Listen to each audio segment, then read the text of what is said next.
قرآن قرآن قرآن آسان درس قرآن۔ الحمدللہ رب العالمین والصلاة والسلام علی سید المرسلین، اما بعد فاعوذ باللہ من الشیطان الرجیم، بسم اللہ الرحمن الرحیم، الصلاة والسلام علیک یا رسول اللہ وعلی آلک واصحابک یا حبیب اللہ، الصلاة والسلام علیک یا نبی اللہ وعلی آلک واصحابک یا نور اللہ۔ مدنی چینل کے ناظرین، آسان درس قرآن پروگرام میں آپ کو خوش آمدید کہتے ہیں۔ آیات مبارکہ کا بالترتیب یہ درس جاری ہے اور الحمدللہ یہ سلسلہ چلتے ہوئے سورۃ المائدہ کی آیت نمبر 74 تک مکمل ہوا، اور آج آیت نمبر 75 سے انشاءاللہ اپنے اس درس کا آغاز کریں گے۔ سورۃ المائدہ کی ان آیات مبارکہ میں بکثرت یہود و نصارہ کے باطل عقائد کے حوالے سے، اور بالخصوص اللہ پاک نے جو ان کی گرفت فرمائی اور پکڑ فرمائی ان کی نافرمانیوں کی وجہ سے اور نبیوں کو جھٹلانے کی وجہ سے، اور یہود کا بالخصوص کہ انہوں نے کئی انبیاء کرام علیہم السلام کو ناحق قتل کیا، شہید کیا، ان کے حوالے سے، اور اسی کے ساتھ ساتھ نصارہ میں سے چند ایسے گروہ بن گئے اور ایسے بھی لوگ تھے کہ جنہوں نے معاذ اللہ حضرت عیسیٰ علیہ السلام کو خدا مانا یا حضرت عیسیٰ علیہ السلام کو اللہ کا بیٹا کہا۔ اللہ پاک نے ان تمام چیزوں کا رد فرمایا، اور رب تعالیٰ اولاد سے پاک ہے، رب تعالیٰ والد ہونے سے پاک ہے، رب تبارک و تعالیٰ کی کوئی اولاد ہو، اللہ اس سے پاک ہے۔ رب کی توحید ہی یہی ہے کہ وہ واحد ہے، ایک ہے، یکتا ہے،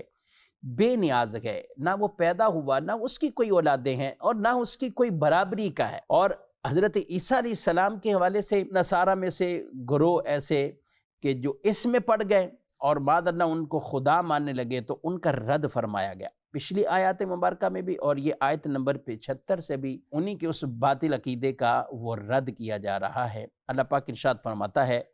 مَا الْمَسِيحُ ابْنُ مَرْيَمَ إِلَّا رَسُولٌ قَدْ خَلَتْ مِن قَبْلِهِ الرُّسُلُ وَأُمُّهُ صِدِّيقَةٌ كَانَا يَأْكُلَانِ الطَّعَامَ انظر کیف نبین لہم الآیات ثم انظر انا یؤفکون۔ ترجمہ، مسیح بن مریم تو صرف ایک رسول ہے، اس سے پہلے بہت سے رسول گزر چکے ہیں، اور اس کی ماں صدیقہ یعنی بہت سچی ہے، وہ دونوں کھانا کھاتے تھے۔ دیکھو تو ہم ان کے لیے کیسی صاف نشانیاں بیان کرتے ہیں، پھر دیکھو وہ کیسے پھرے جاتے ہیں۔ یہاں پر عیسیٰ بن مریم حضرت عیسیٰ علیہ السلام کے حوالے سے جو بیان فرمایا وہ ایک رسول ہیں،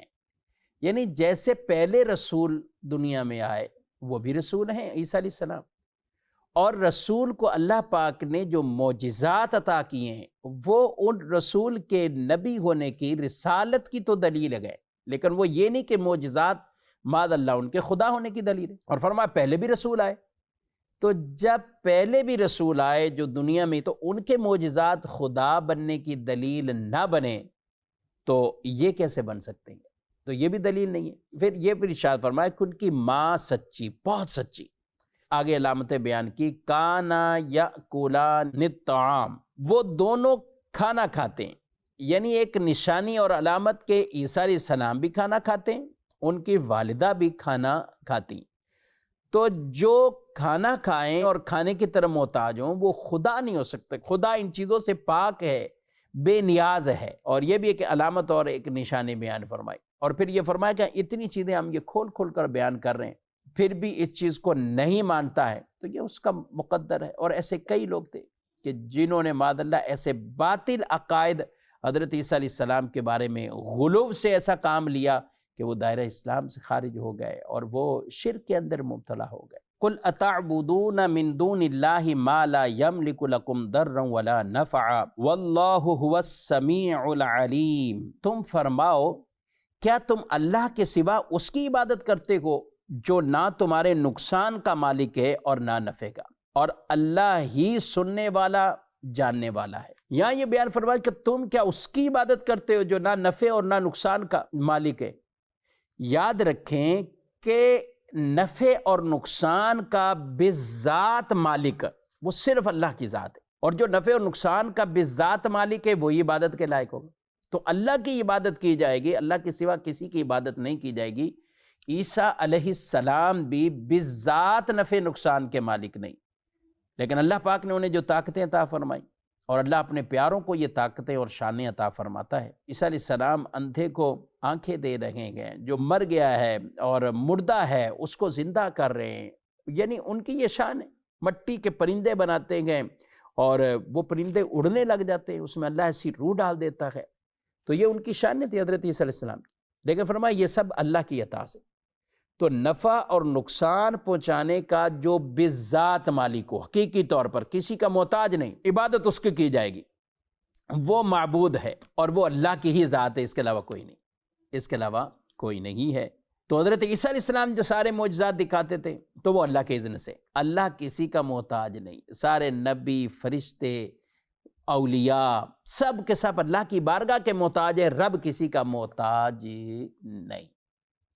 تو یہاں اس بات کو بھی بیان فرمایا، اور پھر آگے یہ ارشاد قل یا اہل الکتاب لا تغلوا فی دینکم غیر الحق ولا تتبعوا اہواء قوم قد ضلوا من قبل واضلوا کثیرا وضلوا عن سواء السبیل۔ ترجمہ، تم فرماؤ اے کتاب والو اپنے دین میں ناحق غلو، زیادتی نہ کرو،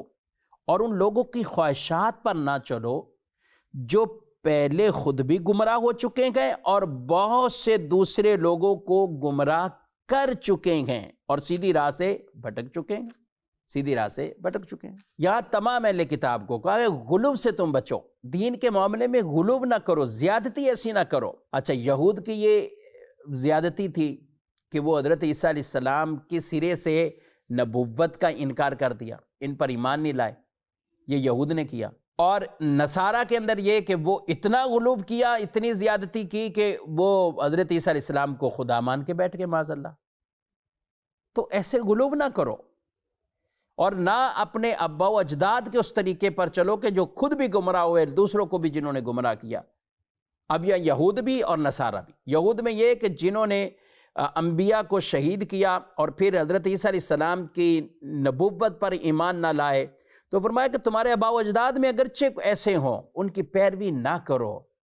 اور پھر ان کو بھی کہہ دیا نصارہ میں سے کہ جو حضرت عیسیٰ علیہ السلام کو معاذ اللہ خدا ماننے لگ گئے، ان کی پیروی نہ کرو، غلو سے منع کیا۔ اور ناظرین اکرام، آج بھی ہمیں دین کے معاملے میں غلو کرنے سے ممانعت ہے۔ ایسے غلو کرنا دین کے معاملے میں کہ شرعی حدود کو کراس کر جائے آدمی، یہ منع ہے، اس کی اجازت بالکل بھی نہیں ہے۔ آج کے دور میں بھی ایک تعداد وہ ہے کہ جو غلو یوں کرتی ہے کہ سرے سے مدارات کا انکار کر دو، اولیاء کا انکار کر دو، اللہ کے پیارے جہاں آرام کرتے ہیں وہاں کے کیا اجر ہیں، ثواب ہیں، برکتیں ہیں، رحمتیں ہیں، ان سب چیزوں کا انکار کر دو، نسبتوں کا انکار کر دو، وسیلے کا انکار کر دو، تو یہ بھی غلو ہوا کہ یہ ساری چیزوں کا انکار کر دیا۔ اچھا، دوسری طرف کے مزار کو مان رہے ہیں لیکن اس طرح مزار کو ماننا اور اس طرح کے معاملات کر جانا کہ شرعی حد کو کراس کریں، مثلا سجدہ تعظیمی کرنا، مزارات کے طواف کرنا، مزارات کی طرف اس انداز سے متوجہ رہنا، فرائض نماز کا بھی خیال نہ رکھنا، تو یہ کیا ہے؟ یہ ناحق زیادتی اور غلو والے کام ہے۔ تو ہمیں دونوں طرف کے یہ معاملات کو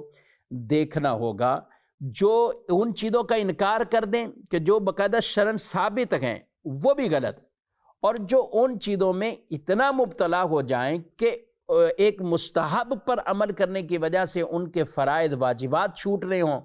یہ بھی منع ہے، اس کی بھی اجازت نہیں۔ تو اس لیے دین نے ہمیں ہر اعتبار سے یہ تربیت فرما دی ہے کہ دینی معاملات میں ایسے غلو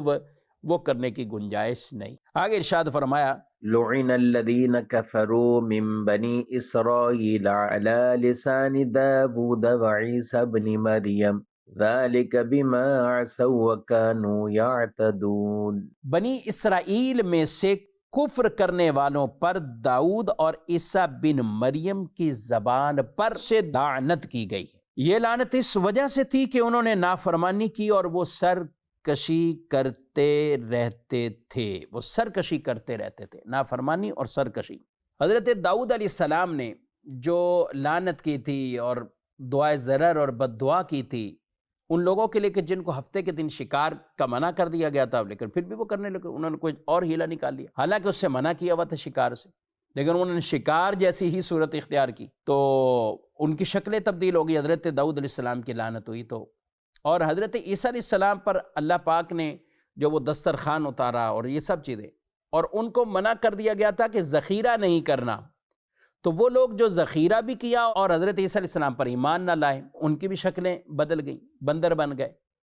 اور یہ بھی فرمایا گیا کہ چونکہ بنی اسرائیل یعنی یہود بڑے فخر کرتے تھے کہ انبیاء ہمارے آباء و اجداد میں سے تھے، تو ان کو کہا گیا کہ انبیاء کرام علیہ السلام اس طرح جو آئے دنیا میں مبعوث ہوئے ہیں، لیکن انہوں نے تو ان پر لعنت کی جو نافرمانیاں کرتے رہے۔ اور یہاں یہ بات بھی بیان فرمائی گئی کہ نبی پاک علیہ السلام کی ذات کے ساتھ جنہوں نے کفر کیا، حضور علیہ السلام کو نہ مانے، نہ ایمان لائے، ان پر وہ لعنت ہے کہ جو داؤد علیہ السلام اور حضرت عیسیٰ علیہ السلام نے ان پر کر دی، کہ انہیں خوشخبری دی تھی، بشارت دی تھی کہ وہ نبی آخر الزماں آئیں گے،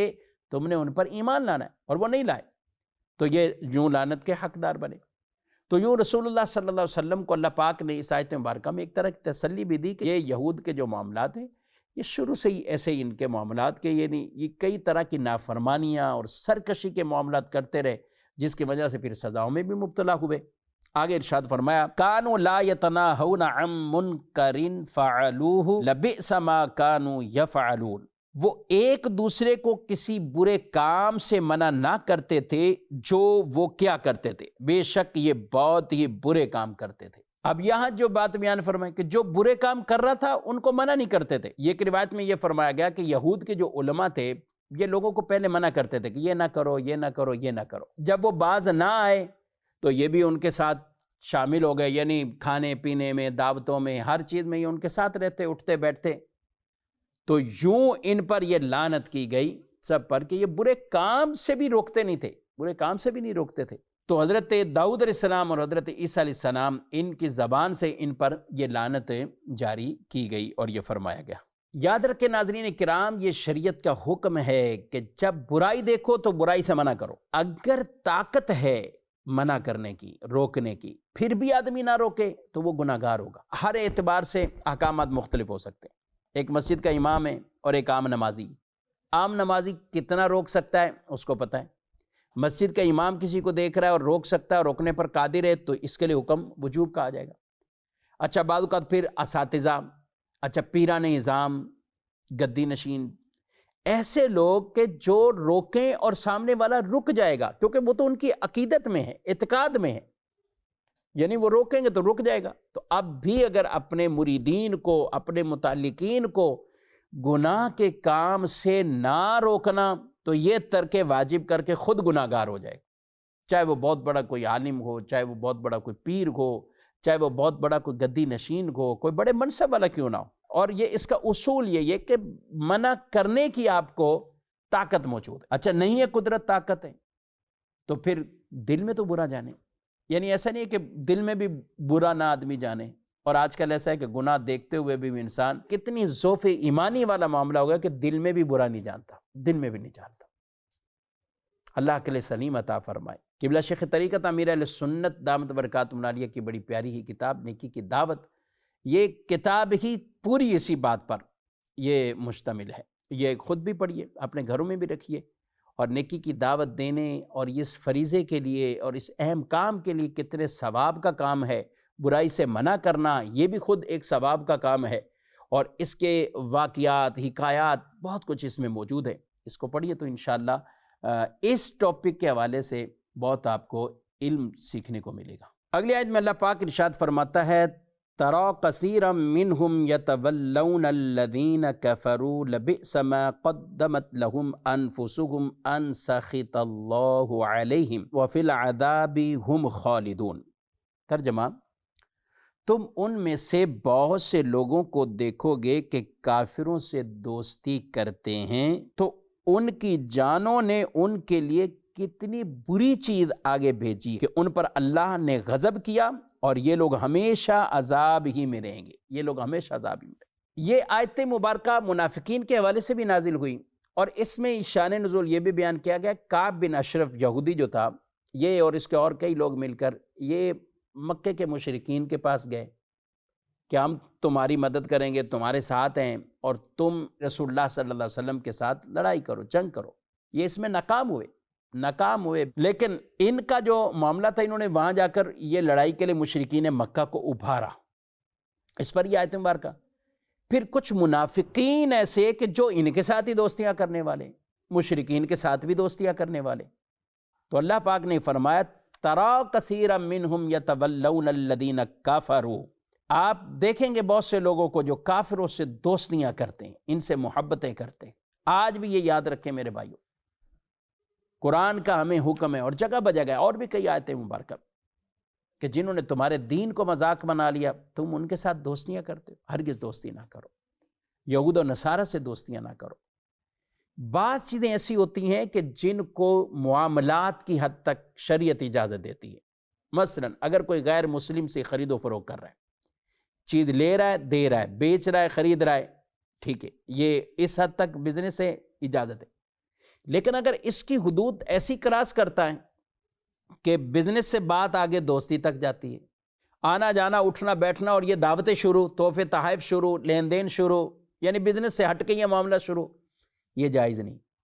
اور پھر بعض اوقات ایسا ہوتا ہے کہ آدمی ان کے ہاں جو ان کے مذہبی معاملات ہیں، مذہبی رسومات ہیں، ان کے اندر بھی شرکت کرتے کہ ہم اس موقع پر، اس ایونٹ پر، شریعت اس کی اجازت نہیں دیتی، اور بعض اوقات اس کے احکامات بہت خطرناک ہوتے ہیں، اس لیے ان چیزوں کا خیال رکھنا بہت اہم اور ضروری ہے۔ آگے ارشاد فرمایا وَلَوْ كَانُوا يُؤْمِنُونَ بِاللَّهِ وَالنَّبِيِّ وَمَا أُنزِلَ إِلَيْهِ مَا اتَّخَذُوهُمْ أَوْلِيَاءَ وَلَكِنَّ كَثِيرًا مِّنْهُمْ فَاسِقُونَ۔ ترجمہ، اور اگر یہ اللہ اور نبی پر اور اس پر جو نبی کی طرف نازل کیا گیا ایمان لاتے تو کافروں کو دوست نہ بناتے، لیکن ان میں بہت زیادہ فاسق ہیں، تو یہاں یہ واضح طور پر ارشاد فرما دیا کہ اگر یہ اللہ پر ایمان لاتے، نبی صلی اللہ علیہ وسلم پر ایمان لاتے ہیں، تو پھر یہ دوستی نہیں ہوتی۔ دوستی کا معیار تو اللہ کے لیے نا،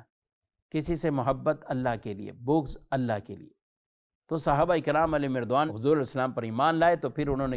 دکھایا کہ دوستی کہاں ہے، کہاں محبت ہے، اور کہاں پھر عداوت کے معاملات۔ محمد الرسول اللہ والذین معہ اشداء علی الکفار رحماء بینہم، محمد اللہ کے رسول ہیں، اور جو ان کے ساتھی ہیں وہ آپس میں تو بڑے رحم دل، لیکن کفار پر بڑی شدت والے، تو فرمایا اگر یہ ایمان لاتے تو پھر کبھی بھی ان سے دوستی نہ کرتے۔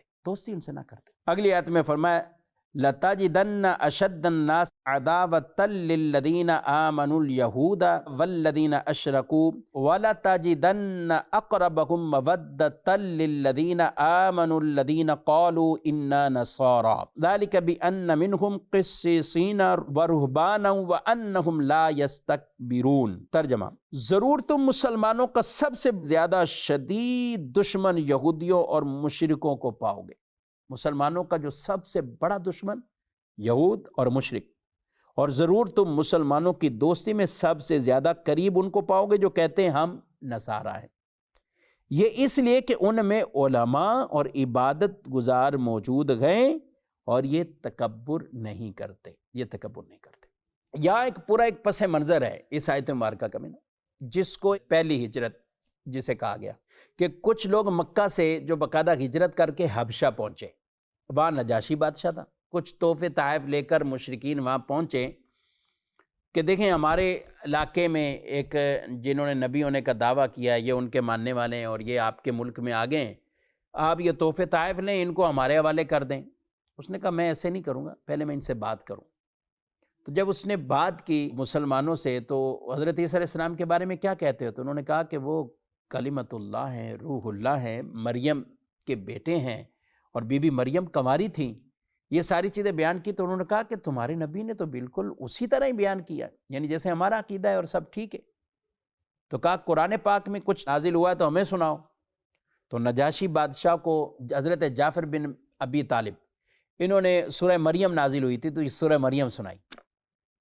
جس کو سن کر وہ نجاشی بادشاہ خود رونے لگا، اور جو حضرت عیسیٰ علیہ السلام کے ماننے والے علماء بھی تھے انہوں نے بھی اس بات کی تائید کی اور تصدیق کی۔ یہ جب واقعہ ہوا تو پھر نجاشی بادشاہ نے کیا کیا، اس نے ان کو ساتھ بھیجنے سے منع کر دیا، کہا کہ میں نہیں بھیجوں گا۔ ہجرت جنہوں نے پہلی ہجرت وہ کی حبشہ کی طرف، اور پھر وہ وہیں مقیم رہے۔ تو یہاں یہ بیان فرمایا گیا کہ یہ یہود اور مشرک تو عداوت میں، دشمنی میں زیادہ ہیں، نصارہ کے اندر وہ دوستی، وہ اس معنوں میں کہ یہ والے وہ لوگ۔ لیکن اب ہم فی زمانہ اگر بات کرتے ہیں تو یہ سارے کے سارے، کیونکہ حدیث میں فرمایا کہ ملت واحدہ سے فرمایا، ایک ہی ملت، یہ سارے کے سارے اب اکٹھے ہو کر آج بھی دیکھیں کہ یہ معاذ اللہ مسلمانوں کے خلاف، اسلام کے خلاف طرح طرح کی وہ سازشیں کرتے ہیں۔ ہمارے مسلمانوں کو اللہ عقل سلیم عطا فرمائے، اور ایسی سازشوں سے اور ان سازشوں کا حصہ بننے سے اللہ محفوظ فرمائے۔ یاد رکھیں کہ بعض اوقات عہدے بہت اچھے لگتے ہیں، لیکن منصب اور عہدے اگر اس حد تک پہنچ جائیں کہ کفار سے دوستیاں زیادہ ہو اور مسلمانوں کے بارے میں عداوتیں دلوں میں ہوں، پھر اس کا مطلب وہ آدمی انہی کے راستے پر چل رہا ہے، انہی کے مشن کو آگے بڑھا رہا ہے۔ اللہ ایسے لوگوں کو بھی عقل سلیم عطا فرمائے اور اسلام کا بول بالا فرمائے، مسلمانوں کی غیبی مدد فرمائے، مسلمانوں کو ہر جگہ فتح عطا فرمائے۔ ناظرین کرام، ہمارے اس درس کا وقت اپنے اختتام کو پہنچا ہے، تو اب سے اجازت چاہتے ہیں۔ فی امان اللہ۔